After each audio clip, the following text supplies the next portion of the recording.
नमस्कार विद्यार्थी मित्रांनो, प्रिव्हियस लेक्चरमध्ये आपण पेअर ऑफ स्टेट लाईनमधला रिव्हिजनल पॉईंट्समधला line passing to the point त्याचबरोबर दुसरी condition parallel to the line आपण हा पार्ट स्टडी केलेला आहे. ओके, तर आता ॲक्च्युली ह्या पार्टमध्ये जो काय पार्ट आपण शिकत होतो त्याच्यामध्ये तुम्हाला पेअर ऑफ स्टेट लाईनमधल्या पासिंग टू दी पॉईंट आणि त्या लाईनचे दोन कंडिशन्स आहेत. त्यापैकी एक कंडिशन आपण स्टडी केलेली आहे. पहिली कंडिशन असणार आहे तर पॅरलिझम, दुसरी कंडिशन असणार आहे परपॅन्डिक्युलरिटी.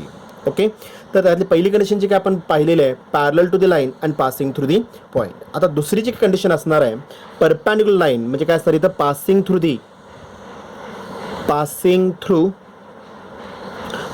दी पॉईंट अँड दुसरी condition perpendicular to the line. Okay, म्हणजे काय असणार आहे पहिली condition passing to the point असणार आहे आणि दुसरी condition perpendicular to the line. ह्या टाईपचे एक एक्झाम्पल प्रिव्हियस एक्झाम्पल आपण स्टडी करणार आहोत. ओके, आता ह्याच्यामध्ये काय काय दिलेलं असणार आहे आपल्याला बेसिकली तुम्हाला ज्या लाईनचं मला इक्वेशन काढायचं आहे ओके, त्या लाईनवरचा एखादा पॉईंट म्हणजे काय दिलेलं आपल्याला ए ऑफ x1, y1 आणि त्या line like condition perpendicular to the line ह्या लाईनचं एक इक्वेशन दिलं असणार आहे. पहा ax + by + c = 0.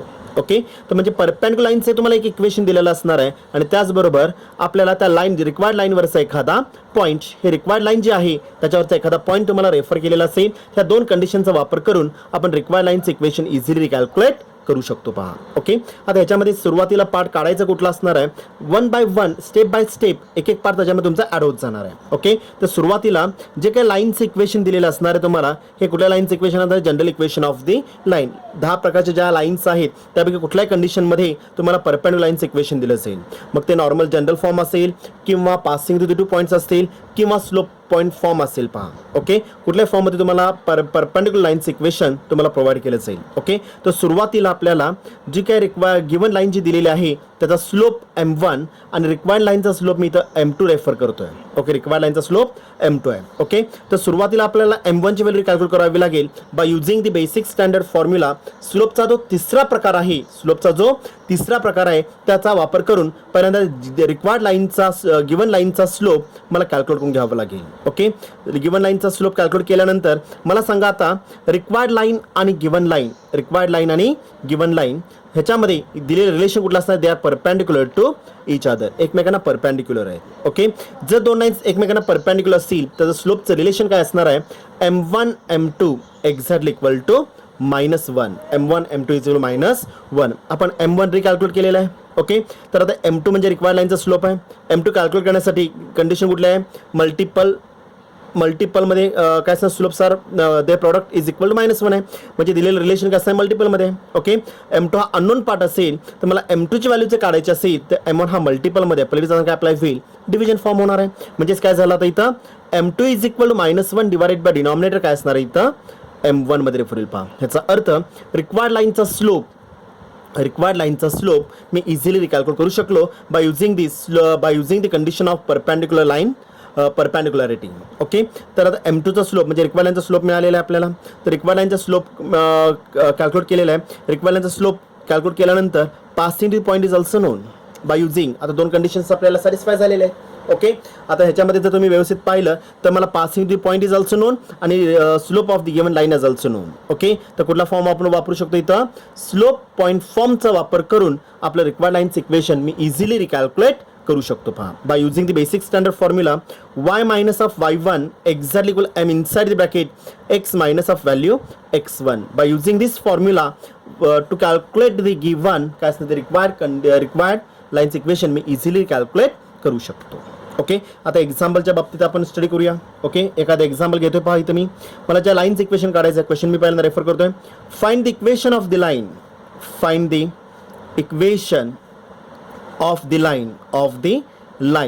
passing through the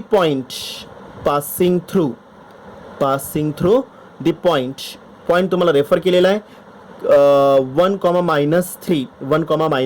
-3 passing through the point 1, -3 and perpendicular to the line, perpendicular to the line. आता लाईनचे 10 प्रकार आहेत. त्या 10 प्रकारापैकी कुठल्याही लाईनचा फॉर्मॅट तुम्हाला देऊ शकता.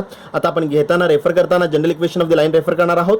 2x minus of 3y plus 5 is equal to 0. आपण रिकॅल्क्युलेट करत असताना आपण जनरल इक्वेशन ऑफ द लाईनचा वापर केलेला आहे पहा. ओके, तुम्हाला आता देत असताना इथं पासिंग टू द पॉईंट आणि परपेंडिक्युलर लाईनचं इक्वेशन तुम्हाला रेफर केलेलं आहे. परपेंडिक्युलर लाईनचं इक्वेशन आपल्याला रेफर केलेलं आहे. ओके, डायग्राम आवश्यकच आहे असं काय कंडिशन नाही आहे. हवे असे तुम्ही डायग्राम काढू शकता, अदरवाईज तुम्ही डायरेक्ट कॅल्क्युलेशन्स इझिली मी रिकॅल्क्युलेट करू शकतो. ओके, काय काय दिलेलं आहे पहा आपल्याला आता इथं. Find the equation of the line passing through the point 1, -3. Okay, मला ज्या लाईनचं इक्वेशन काढायचं आहे. सपोज ही लाईन असणार तुमची रिक्वायर्ड लाईन असणार आहे. रिक्वायर्ड लाईन मी रेफर करतोय. Okay, required line. ओके, त्या लाईनवरचा एक पॉईंट तुम्हाला दिलेला आहे. त्यांनी काय दिलेलं आहे point, capital A of point दिलेलं नाही. तुम्ही कुठला पॉईंट तुम्ही इथे रेफर करू शकतो आपण. Okay, 1, -3. Okay, and perpendicular to the line त्या लाईनला परपेंडिक्युलर लाईनचं एक इक्वेशन दिलेलं आपल्याला 2x minus 3y plus 5 is equal to 0. 2x minus y plus 5 is equal to 0. Okay, आता पाहिलं तर हा गिवन डेटा तुम्हाला दिलेला आहे. ओके, आता ह्या रिक्वायर्ड लाईनचं मला जर इक्वेशन काढायचं असेल, सपोज मी रिक्वायर्ड लाईनचा स्लोप मी M1 आणि गिवन लाईनचा स्लोप M2 रेफर केलेला आहे. पहा, रिक्वायर्ड लाईनचा स्लोप मी काय घेतलं इथं M1 आणि गिवन लाईनचा स्लोप मी M2 रेफर केलेला आहे. ओके, आता by using this concept 1 by 1 मी एक पार्ट मी कॅल्क्युलेट करणार. जसं मी थेरीमध्ये सांगितलं तोच पार्ट इथं मी खाली मेन्शन करणार. First part calculate the slope of the given line. Okay, लक्ष द्या व्यवस्थित. सोल्युशन मी इथं रेफर करतोय पहा. ओके, लेट आता पहिल्यांदा मला हा जो M1 आणि मी M2 जो रेफर केलेला आहे तो मला पहिल्यांदा मेन्शन करावा लागेल. ओके, त्यासाठी पहिल्यांदा given equation of the line मी पहिल्यांदा रेफर करून घेणार आहे. Let the given equation of the line let the given equation of the line is काय दिलेलं आपल्या given equation of the line is equation आपल्या लाईनचं इक्वेशन दिलेलं आहे 2x minus of 3y plus 5 is equal to 0. Equation number 1 जर standard form मध्ये जर नसेल, जर दिलेलं इक्वेशन स्टँडर्ड फॉर्म म्हणजे कुठला फॉर्म असणार आपल्याला इथं general equation of the line मध्ये जर नसेल, variable constant is equal to 0 जर नसेल तर पहिल्यांदा दिलेलं गिवन इक्वेशन मला जनरल इक्वेशन मध्ये कन्वर्ट करून घ्यावं लागेल आणि त्याच्यानंतरच मला तो पार्ट इथं मेन्शन करावा लागेल. Okay, me given equation of the line refer केलेला आहे. ओके, आता मला ह्याच्यासाठी स्लोप कॅल्क्युलेट करण्यासाठी मला ए आणि बीच्या व्हॅल्यू रिक्वायर्ड आहेत. Okay, compare this equation with किंवा डायरेक्ट जरी स्लोप काढला तरी सुद्धा चालेल. Compare this equation with standard फॉर्मला मी इक्वेशन कम्पेअर करणार आहे. ax plus by plus c is equal to 0. Okay, therefore तुम्हाला रिक्वायर्ड व्हॅल्यूज कम्पेअर केल्यानंतर रिक्वायर्ड व्हॅल्यूज मिळणार आहेत. a is equal to 2, b is equal to -3 and c is equal value 5 मध्ये refer करा. c is equal to 5. Okay, आता मला a b आणि c च्या व्हॅल्यूज मिळालेले आहेत. ह्या गिवन लाईनचा स्लोप मला कॅल्क्युलेट करावा लागेल. सुरुवातीला मला M1 आणि M2 हे कशासाठी रेफर केलेलं आहे ते मेन्शन करावं लागेल. ओके, खाली मी रेफर करणार. Let M1 and M2 are the काय हे दोन सांगा पाहू. आर दी काय हे दोन आर दी टू स्लोप्स कशाचे of the required line and वरती आपण इक्वेशन नंबर मेन्शन केलेला आहे पहा. अँड गिवन लाईन इक्वेशन 1 आपल्याला लाईनचं इक्वेशन जर मेन्शन करा किंवा ते दिलेल्या लाईनचं इक्वेशन जो काय इक्वेशन दिलेलं आहे त्याचा नंबर तुम्ही इथे मेन्शन केला तरी सुद्धा चालेल.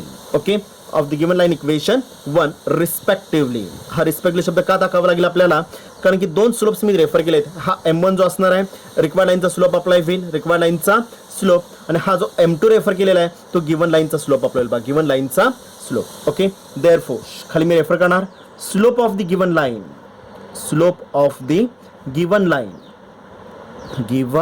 लाईन काय रेफर केलेला आपण M2 exactly equal to basic formula आहे पहा. कुठला फॉर्म्युला असणार इथं -a डिवाइडेड बाय b. आता वरती ऑलरेडी मी a आणि b च्या व्हॅल्यूज रिकॅल्क्युलेट केलेले आहेत किंवा इथे फॉर्म्युला तुम्ही मेन्शन करू शकता.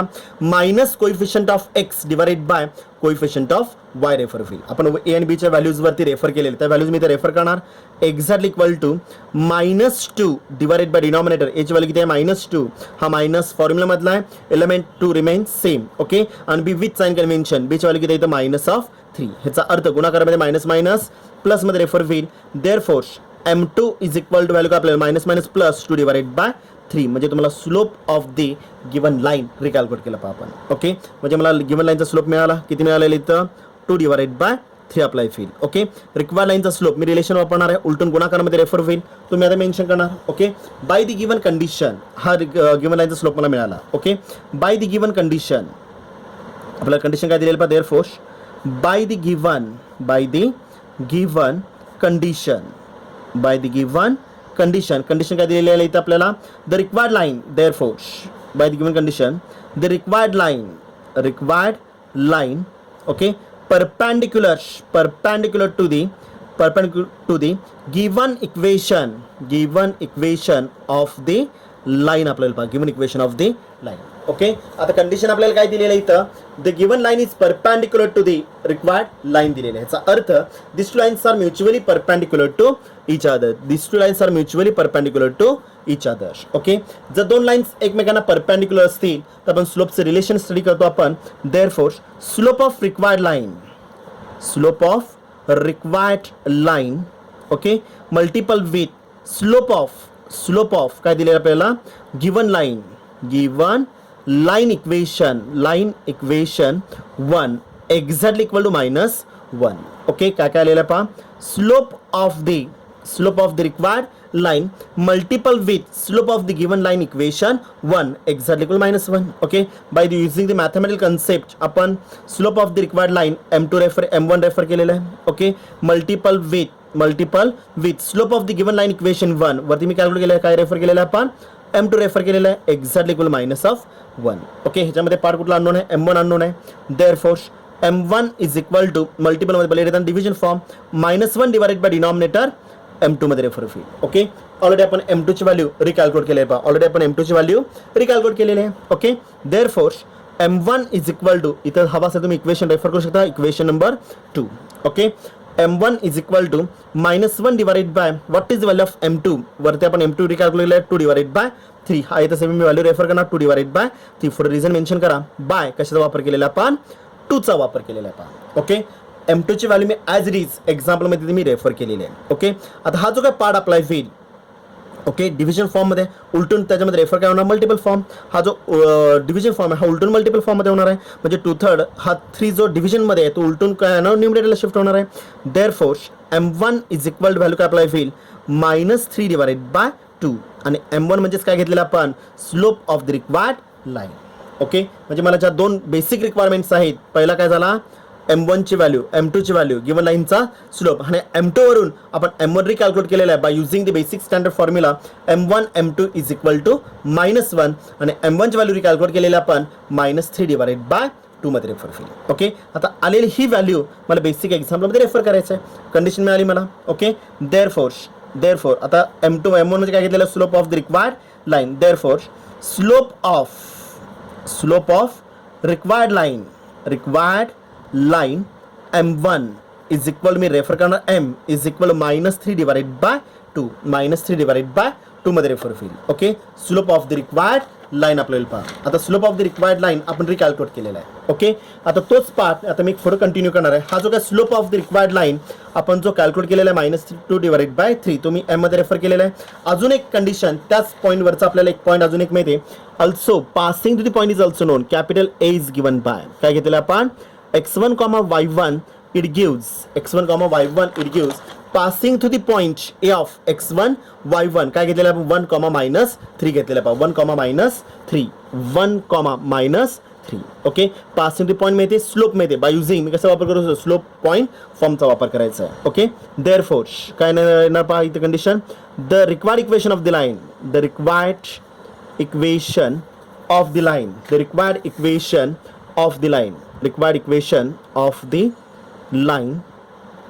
passing through point capital A of x1, y1 it gives value 1, -3 having slope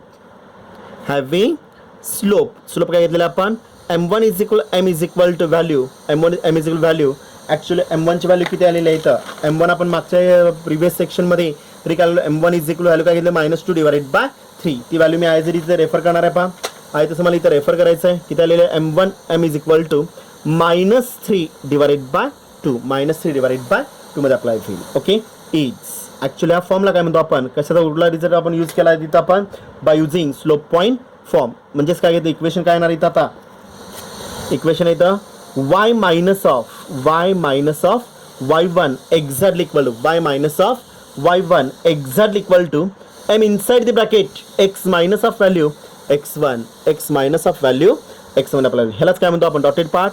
हे जे वरती मी स्टेटमेंट जे मेन्शन केलेलं आहे ह्यालाच म्हणतो इथे मी slope point form.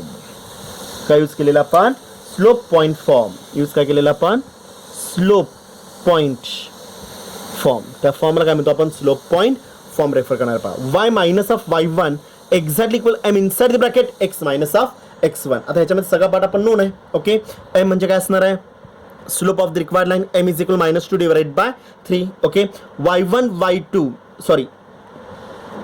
x1 y1 passing to the point is also known. Okay, रिझल्टमध्ये फक्त मला आता व्हॅल्यूज जुळून टाकायचे आहेत पहा. ओके, काय काय पहा आता इथं बेसिकली काय काय इथं value y minus of what is value of y1 passing point किती आलेला आहे -3 एक्झॅक्टली इक्वल टू m ची व्हॅल्यू किती आहे -3 divided by 2 inside bracket x minus of x1 ची व्हॅल्यू 1 मध्ये रेफर पहा. y1 is equal -3 x1 is equal to 1 apply होईल. ओके, फॉर्म्युला मायनस एलिमेंटचा मायनस. ओके, गुणाकारामध्ये मायनस मायनस प्लस आपल्याला 2 डिव्हिजन फॉर्ममध्ये इकडे येताना काय अप्लाय होईल, multiple form value 2 inside the bracket y minus minus +3 exactly equal -3 inside the bracket x minus of x1 मध्ये अप्लाय होईल. ओके, सेम पार्ट काय केला आता या स्टेपला आपण मायनस मायनस गुणाकारामध्ये प्लस 2 डिव्हिजन फॉर्ममध्ये एखादी टर्म मल्टिपलमध्ये किंवा डिव्हिजन फॉर्ममध्ये असेल, मल्टिपलमध्ये असेल डावीकडे येताना डिव्हिजनमध्ये असेल इकडे येताना मल्टिपलमध्ये 2 डिव्हिजन फॉर्ममध्ये इकडे येताना काय अप्लाय होईल multiple form 2 inside the bracket y +3 is equal to -3 inside the bracket x minus of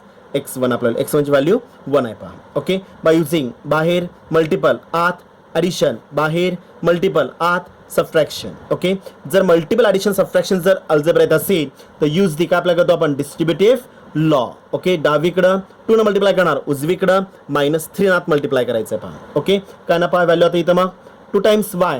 okay, plus 2 times y plus value किती आपल्याला इथं 6 exactly equal to -3 minus minus plus value कशामध्ये आपल्याला गुणाकारमध्ये minus minus plus -3x plus value +3 मध्ये येईल पहा. Okay, आता आपल्याला इक्वेशन स्टँडर्ड फॉर्ममध्ये आणायचं आहे. Variable is equal to constant. Okay, minus plus आहे डावीकडे काय अप्लाय होईल प्लस मायनस -3x डावीकडे येताना काय नाही तर +3x plus 2 times y remains same +2 y remains same. Okay, +6 remains same +6 remains same +3 डावीकडे काय अप्लाय होईल -3 is equal to 0.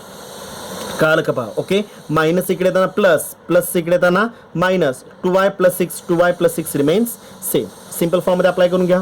Therefore 3x + 2y. Okay, 6 - 3 value किती अप्लाय होईल +3 exactly equal to 0. This is the required equation of the line. आपल्याला पहा this is the required equation of the line. आता जर व्यवस्थित पाहिलं तर given equation of the line काय दिलेलं आपल्याला, given equation of the line. जर MCQला जर क्वेश्चन पडला तर विदाउट कॅल्क्युलेशन तुम्ही इझिली कॅल्क्युलेट करू शकतो आपण. ओके, गिवन लाईन्स इक्वेशन जर पाहिलं तर गिवन लाईन्स इक्वेशन काय दिलेलं आपल्याला 2x काय दिलेलं आहे पहा आपल्याला 2x मायनस ऑफ 3y.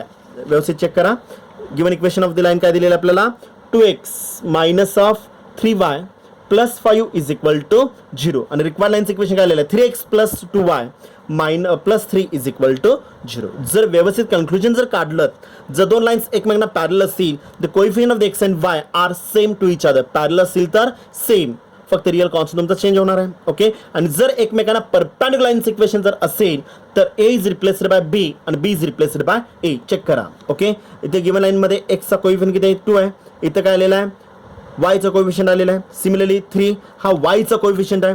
तो रिक्वायर्ड लाईनचा काय आलेला इथं x चा कोएफिशिएंट आलेला आहे. प्लसचा काय झालं इथं मायनसचा काय झालेला आहे प्लस होईल पहा. ओके, C1 C2 हे जे रिअल कॉन्स्टंट सगळे तुमचे चेंज होणारच आहे. सिमिलरली फक्त इथं a is replaced by b, b is replaced by a. म्हणजे विदाउट कॅल्क्युलेशन्स मी इझिली काय करू शकतो इथं गिवन लाईन्स इक्वेशनवरून मी required lines equation easily calculate करू शकतो. समजलं व्यवस्थित. एक्झाम्पल म्हणजे तुम्हाला 3 मार्कला जर एक्झाम्पल पडलं रिव्हिजनल पार्टमध्ये आहे. ॲक्च्युअली 12वीला हा पार्ट तुम्हाला L1 L2 दोन सेपरेट इक्वेशन जर दिलेले असतील तर कॅल्क्युलेट करण्यासाठी आहे. एक लक्षात घ्या विद्यार्थी मित्रांनो, कॅल्क्युलेशन जास्त आहेत ओके. सिमिलरली जर तुम्ही व्यवस्थित पाहिलात तर 11वीला हा जो काय पार्ट असणार तो 3 मार्काला येत होता. ओके. पण 12वीला याला फक्त 1च मार्क आहे. किती मार्क आहे? फक्त 1. तुम्हाला L1 किंवा L2 ची condition separate equation of the लाईन्समध्ये तुम्हाला प्रोव्हाइड केली जाईल. ओके. आणि त्या कंडिशनचा वापर करून आपल्याला उद्याच्या लेक्चरला रिक्वायर्ड कंबाइंड इक्वेशन, त्यालाच काय म्हणतो आपण homogeneous equation of second degree in x and Y ची टर्म आपण रिकॅल्क्युलेट करणार आहोत. ओके. काय डाऊट्स असतील सेम व्हिडिओ मी इथं तुम्हाला सेंड केलेला आहे. सिमिलरली तुम्हाला प्रिव्हियस लेक्चर जे काय आपण व्हिडिओ लेक्चर जे काय स्टडी केलेलं होतं किंवा घेतलेलं होतं तर त्याच्या रिगार्डिंग मी तुम्हाला आपल्या ग्रुपवर होम असाइनमेंट तुम्हाला मी सेंड केलेले आहे. ओके. त्या होम असाइनमेंटमध्ये 25 क्वेश्चन्स आहेत. जो पार्ट मी पहिल्या सेक्शनमध्ये घेतलेला होता तोच पार्ट, त्या पार्टच्या रिलेटेड मी काही क्वेश्चन्स आपल्या ग्रुपवर टाकलेले आहेत पहा. त्याच्यामध्ये काय डाऊट्स असतील तर पर्सनली तुम्ही इथं कॉन्टॅक्ट करून तुम्ही इथं विचारू शकता. प्रत्येक विद्यार्थ्यांनी दिलेले असाइनमेंट हे कंपल्सरी सोडवणं बंधनकारक आहे. ओके. क्लासेस रेग्युलर चालू झाल्यानंतर सगळ्यांच्या नोटबुक्स चेक केल्या जातील आणि विशेष करून जसं मी पाठीमागच्या असाइनमेंटमध्ये आपण जो पार्ट स्टडी केलेला होता किंवा मेन्शन केलेला होता सेम पार्ट इथे सुद्धा आपल्याला अप्लाय करायचं आहे. जे असाइनमेंटची नोटबुक आहे त्याच नोटबुकमध्ये आपल्याला हे असाइनमेंट सोडवायचे आहे. ओके. असाइनमेंटच्या सुरुवातीला पालकांची सिग्नेचर कंपल्सरी असणार आहे आणि असाइनमेंट कंप्लीट झाल्यानंतर एंडिंग लास्ट पॉईंटला सुद्धा पालकांची सिग्नेचर ही आवश्यक आहे. ओके. तर सगळ्या विद्यार्थ्यांनी दिलेले होम असाइनमेंट हे कंपल्सरी सोडवायचे आहे. ज्यांचे कॉन्टॅक्ट्स किंवा ज्या मुलांचे फोन नंबर्स व्हॉट्सअप ग्रुपला ॲड केलेले नसेल त्यांनी कृपा करून किंवा मित्रांथ्रू कॉन्टॅक्ट नंबर ॲड करण्यासाठी चिवटे सर असतील किंवा मंजुनाथ सर असतील किंवा मला पर्सनली व्हॉट्सअप मेसेज करावेत आणि तुमचा कॉन्टॅक्ट नंबर जो काय असेल तो सेंड करून ग्रुपमध्ये ॲड करायला सांगायचं आहे. ओके. तर सगळ्यांनी दिलेले होम असाइनमेंट कंपल्सरी सोडवायचे आहे. ओके. धन्यवाद.